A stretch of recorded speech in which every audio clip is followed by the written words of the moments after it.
వచ్చేసిన పెద్దలందరికీ, మెగా అభిమానులకి, అలాగే మీడియా వారికి అండ్ అందరికీ నా హృదయపూర్వక నమస్కారాలండి. ముందుగా అందరికీ సారీ, కొద్దిగా లేట్గా వచ్చాను. షూటింగ్ ఆర్ఎస్లో జరుగుతుంది, సో వెంటనే పరిగెత్తులు వచ్చాను. ప్రతి సంవత్సరం నేను వెయిట్ చేస్తూ ఉంటానండి, ఎందుకంటే మాకు బర్త్డే కాదండి, మెగా పండుగ ఇది. సో మీ అందరితో సెలబ్రేట్ చేసుకుంటామా లేదా అని చెప్పేసి చాలా ఎదురు చూస్తూ ఉంటాను. సో లాస్ట్ ఇయర్ జరిగింది, మళ్ళీ ఈ సంవత్సరం జరుగుతుందా లేదని చెప్పి ఆలోచిస్తున్నప్పుడు ఇలాగ జరుగుతుందని చెప్పారు. చాలా ఆనందంగా ఉంది నాకు, ఎందుకంటే ఇది బర్త్డే అంటే ఇంట్లో కేక్ కటింగ్ అలా కాదండి, మీ అందరి సమక్షంలో మేము అందరం పండగ చేసుకుంటేనే అదే నాకు హ్యాపీగా ఉంటుంది. మీ అందరు బ్లెస్సింగ్స్, ప్రేమ, ఆప్యాయత ఎప్పుడు ఆయనకు ఉండాలని చెప్పి కోరుకుంటున్నాను, ఆశిస్తున్నాను. Thank you so much. And Chiranjeevi గారు ఫస్ట్ లుక్ ఇందాక చూశాను, అదిరిపోయింది, అసలు మామూలుగా లేదు. అసలు ఆయన మళ్ళీ 9 సంవత్సరాలు అంత గ్యాప్ వచ్చిందా అని చిన్న డౌట్ వచ్చింది, అసలు అదిరిపోయింది. Thank you so much for this opportunity. జై హింద్.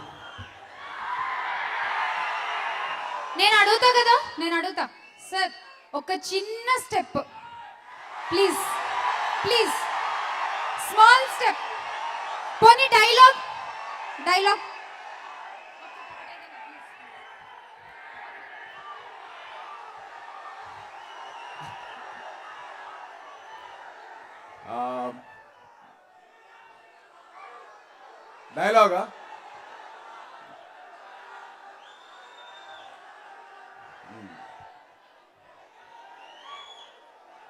ఒక్క నిమిషం, కొద్దిగా ఆలోచించుకున్నాడు కొద్దిగా.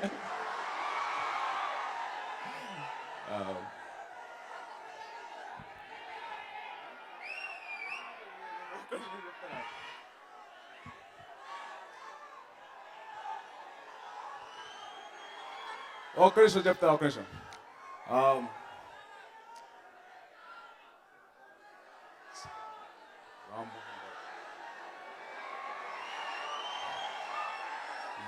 రెడీ?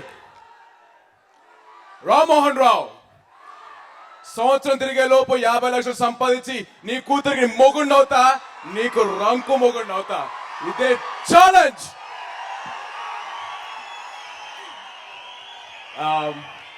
ఆయనంత చెప్పలేను, ఏదో మేనేజ్ చేశాను. నన్ను ఏదో తప్పులుంటే క్షమించండి. Thank you so much. జై హింద్. Thank you.